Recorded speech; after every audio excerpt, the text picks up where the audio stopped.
And joining us now, Senator Marco Rubio, who is in Miami this morning. Senator, of course, you were one of the first candidates to win who had the backing of the Tea Party.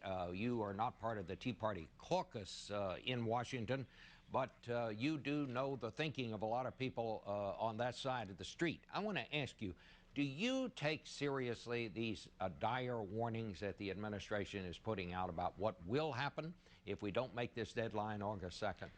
Well, certainly the debt limit is an issue, but I think the bigger issue here is the debt. And I think what troubles me, Bob, is that no one's focusing on the real problem here. The real problem here is not the debt limit. The real problem here is the debt and a lack of a credible plan to deal with the debt. And it's not me saying it, it's the rating houses saying it. If you read the S&P report, they made it very clear that simply raising the debt limit is not enough. It needs to be accompanied by some serious effort to credibly deal with America's debt problem. And if that is not what we do, we're going to have a big problem, perhaps bigger than even anything the administration has been talking about. Well, would you support this deal that we were just talking about with the senators just now, that Mitch McConnell is working along with Harry Reid, which basically gives the president the right to raise the debt limit and then allows the Senate and the House to vote to disapprove that, basically just a way that nobody has to take credit for raising the debt limit. Are you going to vote for that? Not as I understand it. The way the deal's currently structured right now, it's just an ability, it gives the president the ability to raise the debt limit. But as I've said already on the program, the debt limit's not really the problem here. The problem here is the debt. The debt limit's actually the easiest part of the problem. It's one vote away from being solved. But if all we do is raise the debt limit, and it's not accompanied by a solution to America's debt problem, we're in big trouble. And I don't believe this plan, as it's been outlined to me, is a credible solution to our debt problem.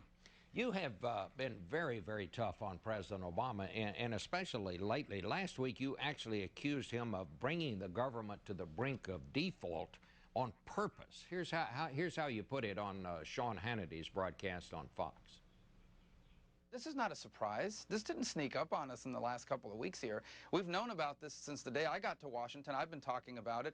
I think they deliberately let this thing go long because they were hoping to get to a last-minute situation where they could force us into a take-it-or-leave-it proposition like they tried to do with the government shutdown earlier in the year, like they did with the stimulus package back in February when he first took over.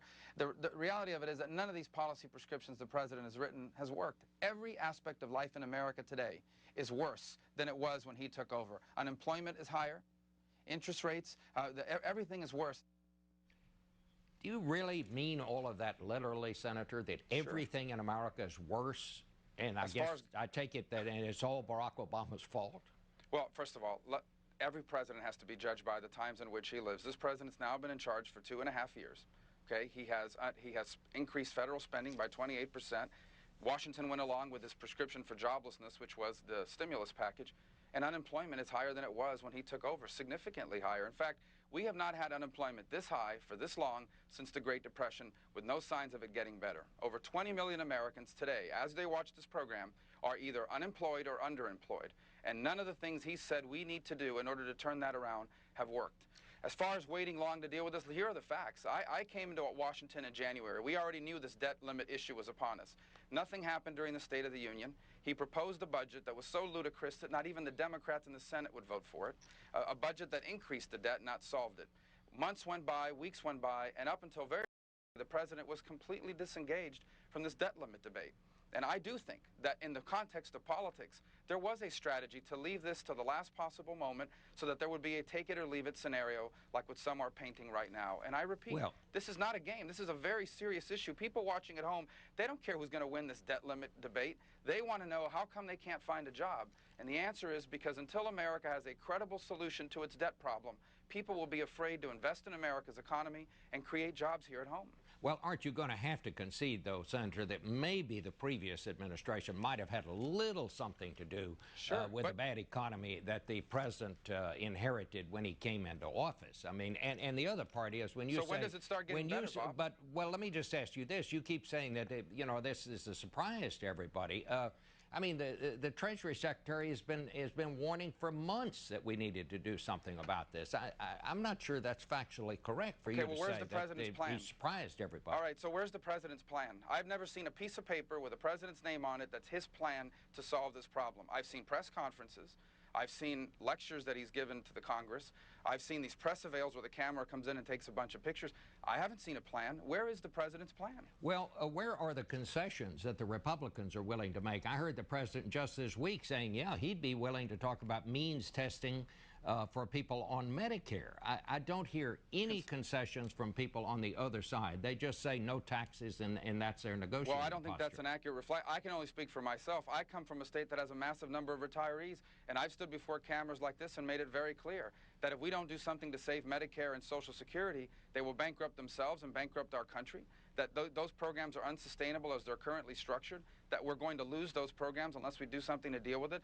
I did that during the campaign, and everybody told me I'd lost my mind in terms of talking about these issues.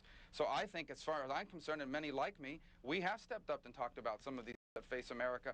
I mean, Representative Ryan, Congressman Ryan, has played a terrible political price early on this year for even offering a potential solution to some of these problems. Well, I'm not sure that's a fair assessment. What is your plan to save Social Security, Senator? Are you ready for means testing and Social Security? Are you raise the premiums? What is it? Well, Social Security doesn't have premiums. It has a. You're correct. I misspoke. But okay, on Social what would you do? Well, I talked about this on the campaign. First of all, we don't have to do anything for current beneficiaries, people like my mom or people near retirement. I do think we have to look at the retirement age. I do think that people like me, I'm 40, just turned 40 a month ago, people like me have to accept the fact that there will not be a Social Security for us unless we are willing to retire a little bit later. And people in my generation are going to have to accept that. And I'm open to other people's suggestions. Absolutely, I'm open to people's suggestions because I want to save Social Security and I want to save Medicare. As far as our solutions are concerned to the overall problem, I think a credible solution to our debt problem has to have two components. It has to have budgetary reforms, in essence, a decrease in spending of at least $4 trillion or more, and it has to come with some sort of growth enhancers, something that helps grow our economy. You cannot get yourself out of this debt problem at 9% unemployment with over 24 million Americans either unemployed or underemployed. Are you ready to say that you will not vote for anything that lets the government go into default on its debts, or are you willing to let that happen? Well, I think that if all we do is raise the debt limit, that's exactly what we're doing. The full faith and credit of the United States is in danger if all we do is raise the debt limit and it's not accompanied by a credible plan to begin to deal with this debt issue. And it's not me saying it, it's Standard & Poor's saying it, it's the rating houses saying it. I think people, every time they cite these reports in the media outlets, they need to read the full report, because if you read the full report, they say, yes, we're concerned about the U.S. not voting to raise its debt limit, but we're really concerned about the fact that the United States and its government does not credible plan to deal with the debt. And the only credible plan to deal with the debt is not simply raising the debt limit. You must also have budgetary reforms put in place that show how you're going to save money, and pro-growth strategies that show how you're going to grow your economy. If we don't do that, we are in a lot of trouble. Can you have meaningful reform here without increasing revenues in some way, closing what some people call loopholes, eliminating what others call deductions? Aren't you going to have to have some way to increase revenues that goes beyond just cutting taxes? I think everybody in Washington would like to see more revenues. The question is, number one, how do you get more revenues? And number two, what do you do with it? I think more revenue should come from economic growth, and I think it should come from that because I think it's impossible for it to come from tax increases. None of the tax increases the president is proposing solves the problem. They don't raise enough money. In fact, they make it worse. They kill jobs. And by the way, I don't trust Washington because they have shown time and again that anytime they get their hands on more money, they don't use it to pay or avoid debt. They use it to grow the government. So that's what I'm in favor of. I'm in favor of more revenue that comes from economic growth, the creation of new jobs. And if you talk to job creators, not politicians, not presidents, if you talk to job creators, they will tell you that what they're looking for is a fairer and simpler tax code.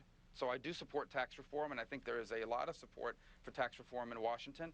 And they're looking for some regulatory reform as well, because they think these regulations that are being imposed make America a more unfriendly place to do business. When people tell you communist China is a better place to do business than America, you know you're in trouble. Okay, well, Senator, we have to stop it there. The clock's run out. Thank you so much for being with us.